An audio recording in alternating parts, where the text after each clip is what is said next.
This is an English edition of Dalsan TV. My name is Abdulrazak Ali. We have a lot in store for you, but first let's take a look at some of the stories that we have prepared for you. Airstrike kills several Al-Shabaab militants in Mudug region. Somalia vows to intensify crackdown on illegal fishing. Cholera death toll rises to 60 in Somalia amid new cases of infection. Welcome back. Several Al-Shabaab militants have been killed in an airstrike in the Baragargurte area, which is one of the villages near the Haradere district in the Mudug region. Our reporter has more on this. A recent airstrike conducted approximately 40 kilometers away from Harad here in the southern Mudag region has resulted in the elimination of several Al-Shabaab militants. Military sources have revealed that the precision strike specifically targeted the location where the militants were regrouping, with the intention of orchestrating attacks against innocent civilians and government officials in the area. The operation, which forms part of the federal government's intensified efforts to combat Al-Shabaab, has dealt a severe blow to the militant organization. In the past weeks alone, multiple Al-Shabaab bases have been destroyed as part of the government's relentless campaign to neutralize the group's threat. Expressing his commitment to eradicating the menace of Al-Shabaab, Somali President Hassan Sheikh Mohamud has declared a total war against the extremist fighters. Expressing his commitment to eradicating the menace of Al-Shabaab, Somali President Hassan Sheikh Mohamud has declared a total war against the extremist fighters. Urging the Somali people to stand united in supporting the government's counterterrorism efforts, President Mohamud emphasizes the importance of collective action in eliminating the persistent threat posed by the militants within the country. The airstrike, which effectively disrupted the militants' plans and resulted in the elimination of several Al-Shabaab members, showcases the government's determination to restore peace, security, and stability in Somalia. By targeting the group's regrouping locations, the federal government demonstrates its resolve to protect innocent civilians and government officials from potential attacks. Al-Shabaab has long been a source of instability and violence in Somalia, openly defying the authority of the government and posing a significant threat to the nation's security. The group has carried out numerous deadly attacks, targeting civilians, government institutions, and African Union peacekeeping forces operating in the country. At least 60 people have died from cholera in the past 3 months, indicating the severity of the outbreak. The UN Children's Fund, or UNICEF, has confirmed. A cholera outbreak in Somalia has resulted in the tragic loss of at least 60 lives over the past 3 months, highlighting the severity of the situation, according to the United Nations Children's Fund, UNICEF.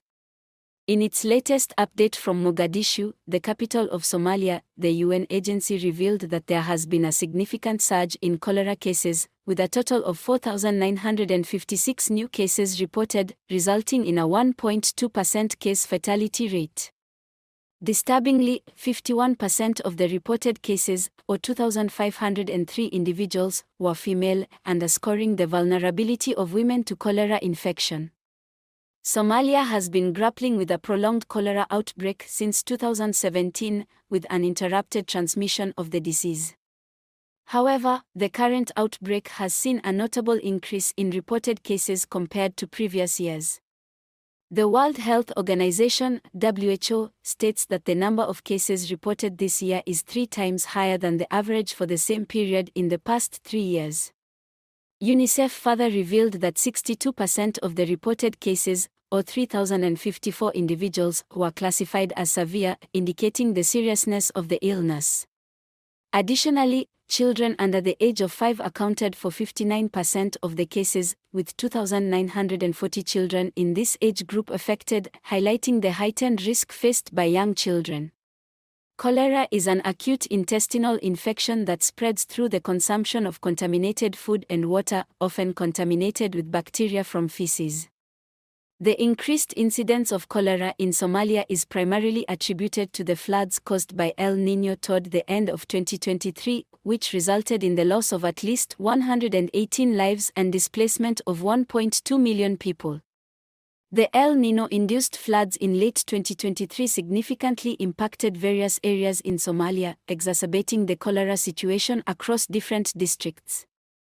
In 2023 alone, Somalia reported over 18,300 cumulative cases of cholera and 46 deaths, with more than half of the cases affecting children under the age of 5. Efforts to combat the outbreak and mitigate its impact are crucial for the well-being and safety of the Somali population.